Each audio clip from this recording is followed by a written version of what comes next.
Hello दोस्तों, मैं एक बार फिर से आप सभी का मेरे YouTube channel D study centre पर तहे दिल से स्वागत करता हूं। तो दोस्तों, ये अपना कक्षा 12 के फिजिक्स का अध्याय नंबर 1 विद्युत आवेश तथा क्षेत्र का लेक्चर नंबर 19। और पिछले 18वें लेक्चर में हमने पढ़ा था सतत आवेश वितरण, जो कि 3 प्रकार का होता है: रेखिक आवेश वितरण, आयतनिक आवेश वितरण और पृष्ठीय आवेश वितरण यानी क्षेत्रफल आवेश वितरण। और आज के लेक्चर में हम पढ़ेंगे गॉस नियम या गॉस थ्योरम, जो कि सबसे इंपॉर्टेंट टॉपिक है। तो आइए स्टार्ट करते हैं अपना गॉस नियम। तो दोस्तों, गॉस नियम कहता है कि किसी एक समान विद्युत क्षेत्र में स्थित किसी क्षेत्रफल अल्पांश से गुजरने वाला विद्युत फ्लक्स उस क्षेत्र अल्पांश से घिरे हुए या उस क्षेत्र अल्पांश से बद्ध कुल आवेश तथा निर्वात की विद्युतशीलता के अनुपात के बराबर होता है। तो लिखेंगे कि गॉस नियम के अनुसार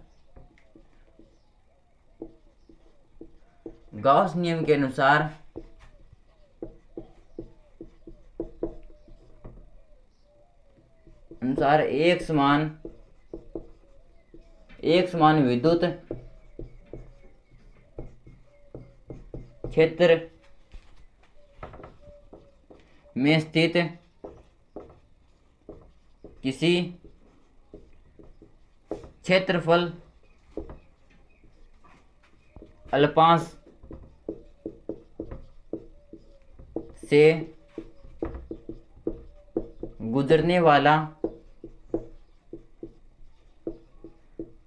विद्युत फ्लक्स उस अल्पांश से बद्ध का मतलब होता है घिरा हुआ,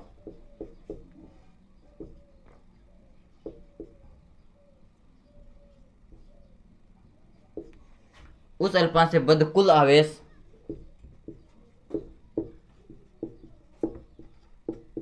तथा निर्वात की विद्युतशीलता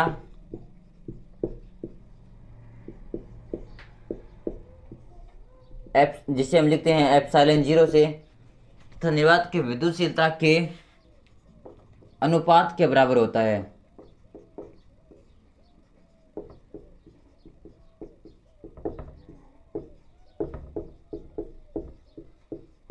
तो गॉस नियम कहता है कि गॉस नियम के अनुसार एक समान विद्युत क्षेत्र में स्थित किसी क्षेत्रफल अल्पांश से गुजरने वाला विद्युत फ्लक्स उस अल्पांश से घिरे हुए कुल आवेश तथा निर्वात की विद्युतशीलता के अनुपात के बराबर होता है। तो लिखेंगे अतः अपना विद्युत फ्लक्स यानी फाई बराबर हो जाएगा एक समान विद्युत क्षेत्र में स्थित किसी क्षेत्रफल अल्पांश से गुजरने वाला विद्युत फ्लक्स उस अल्पांश से बद्ध कुल आवेश यानी समेशन क्यू। समेशन का मतलब होता है जोड़। तो इसका योग अपना कुल आवेश तथा निर्वात की विद्युतशीलता यानी एप्सिलॉन 0 के अनुपात के बराबर होता है। तो इस प्रकार गॉस नियम के अनुसार विद्युत फ्लक्स फाई बराबर होता है समेशन क्यू अपॉन एप्सिलॉन 0, अर्थात क्षेत्रफल अल्पांश से घिरे हुए कुल आवेश तथा निर्वात की विद्युतशीलता के अनुपात के बराबर होता है। तो मान लेते हैं ये अपना एक विद्युत क्षेत्र ई सदिश, ये अपना एक समान विद्युत क्षेत्र अर्थात इसमें इन सभी के बीच की दूरी समान है तथा सभी एक दूसरे के समांतर है। तो इसका ये अपना एक समान विद्युत क्षेत्र और एक समान विद्युत क्षेत्र में स्थित किसी क्षेत्रफल अल्पांश, मान लेते हैं ये क्षेत्रफल अल्पांश। तो गॉस नियम कहता है कि इस क्षेत्रफल अल्पांश से गुजरने वाला कुल विद्युत फ्लक्स इस अल्पांश से घिरे हुए कुल आवेश जो अपना समेशन क्यू तथा निर्वात की विद्युतशीलता के अनुपात के बराबर होता है। तो इसका ये अपनी गॉस नियम या गॉस थ्योरम। और विद्युत फ्लक्स की परिभाषा से हम जानते हैं कि विद्युत फ्लक्स फाई बराबर होता है ई सदिश डॉट डी एस सदिश का समाकलन। तो लिखेंगे विद्युत फ्लक्स की परिभाषा से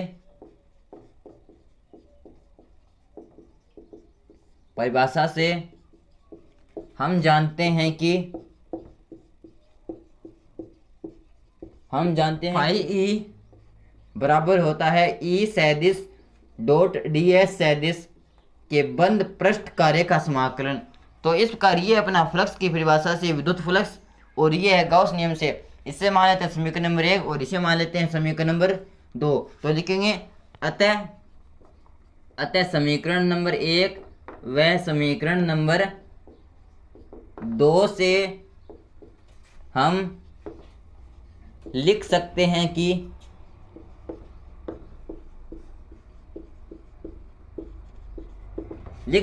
कि विद्युत फ्लक्स फाई ई बराबर होता है ई सदिश डॉट डी एस सदिश के बंद पृष्ठ कार्य का समाकलन बराबर समेशन क्यू अपॉन एप्सिलॉन 0।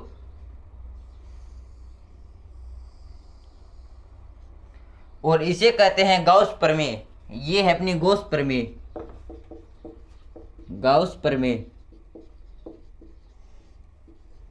ये अपना गाउस नियम और ये अपने गॉस प्रमेय। और हम जानते हैं कि विद्युत फ्लक्स का मात्रक होता है वेबर या फिर न्यूटन इंटू मीटर स्क्वायर बटे कूलम या वोल्ट इंटू मीटर, जो कि हमने पीछे पढ़ लिया है। तो एक बार और लिख देते हैं कि मात्रक होता है, फ्लक्स का मात्रक होता है अपने पास वेबर, इसे बोलते हैं वेबर, या इसका दूसरा मात्रक होता है न्यूटन इंटू मीटर स्क्वायर बटे कूलम या volt into metre, volt into metre, ये अपना वोल्ट।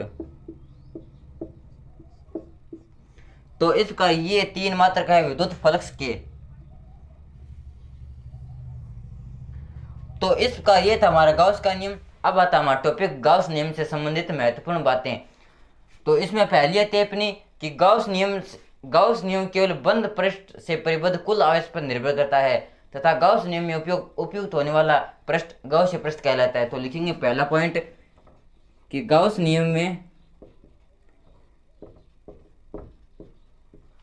नियम केवल बंद पृष्ठ द्वारा परिबद्ध का मतलब होता है ढका हुआ, बंद पृष्ठ द्वारा परिबद्ध कुल आवेश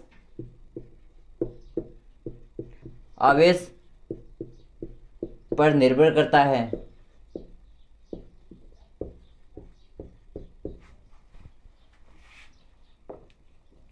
तथा गाउस नियम में प्रयुक्त होने वाले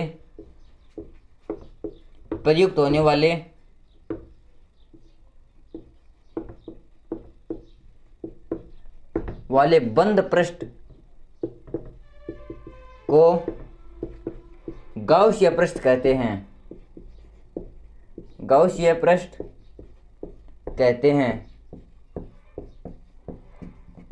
तो इस प्रकार गाउस नियम केवल और केवल बंद पृष्ठ से संबंधित होता है तथा गाउस नियम में उपयुक्त होने वाला पृष्ठ गाउसीय पृष्ठ कहलाता है। इसमें केवल बंद पृष्ठ काम में लिया जाता है, उसी से परिबद्ध कुल आवेश पर निर्भर करता है ये नियम, और इस पृष्ठ को गाउसीय पृष्ठ कहते हैं।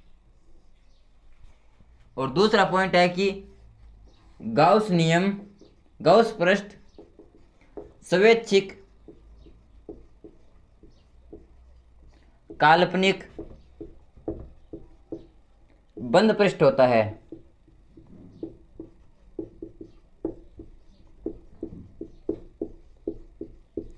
अर्थात गाउस पृष्ठ होता तो बंद पृष्ठ है लेकिन वो स्वैच्छिक काल्पनिक बंद पृष्ठ होता है। अर्थात हम अपनी इच्छा अनुसार से कोई भी बंद पृष्ठ मान सकते हैं, जैसे बेलन मान सकते हैं, शंकु मान सकते हैं, घन मान सकते हैं, घनाभ मान सकते हैं।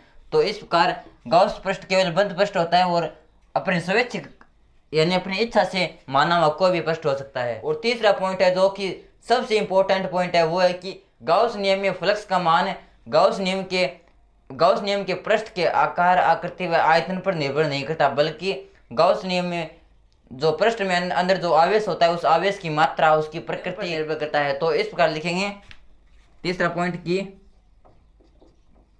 गाउस नियम से संबंधित फ्लक्स का मान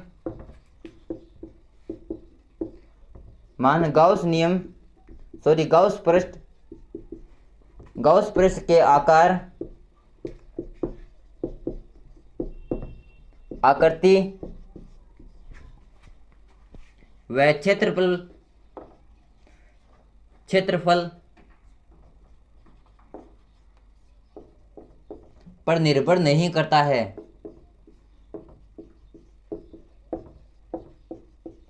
बल्कि यह पृष्ठ से बद्ध का मतलब होता है ढका हुआ, पृष्ठ से ढका हुआ आवेश की मात्रा प्रकृति व माध्यम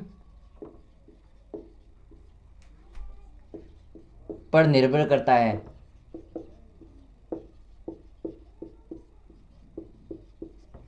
तो इस प्रकार गाउस नियम से संबंधित विद्युत फ्लक्स गाउस पृष्ठ के आकार, आकृति व उसके क्षेत्रफल पर निर्भर नहीं करता, बल्कि उस पृष्ठ में जो आवेश होता है उसकी माध्यम की प्रकृति, उसके माध्यम की मात्रा पर निर्भर करता है। तो इसका ये था गाउस नियम का तीसरा महत्वपूर्ण बिंदु। और चौथा पॉइंट है कि यदि किसी बंद पृष्ठ में कुल आवेश शून्य है तो उसका फ्लक्स का मान भी शून्य होगा।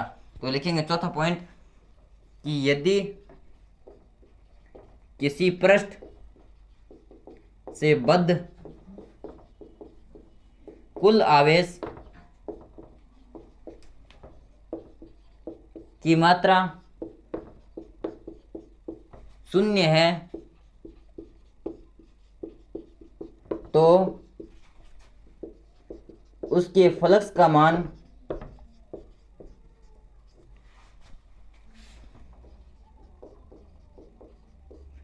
भी शून्य होगा।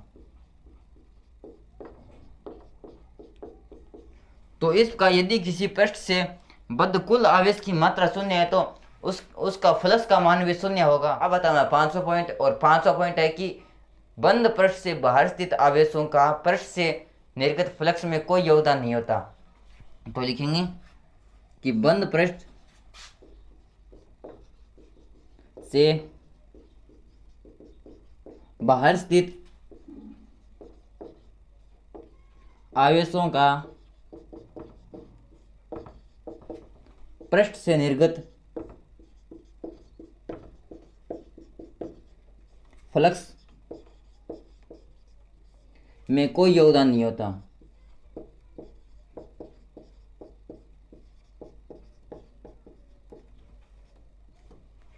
योगदान नहीं होता।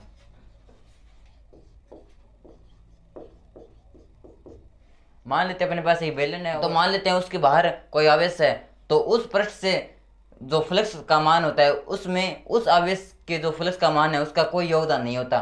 तो इसका ये थे हमारे गाउस नियम से संबंधित कुछ महत्वपूर्ण बातें। तो दोस्तों वीडियो कैसा लगा प्लीज़ कमेंट करके जो बताना, और अगर वीडियो अच्छा लगा तो प्लीज़ वीडियो करना और चैनल को सब्सक्राइब करना। धन्यवाद।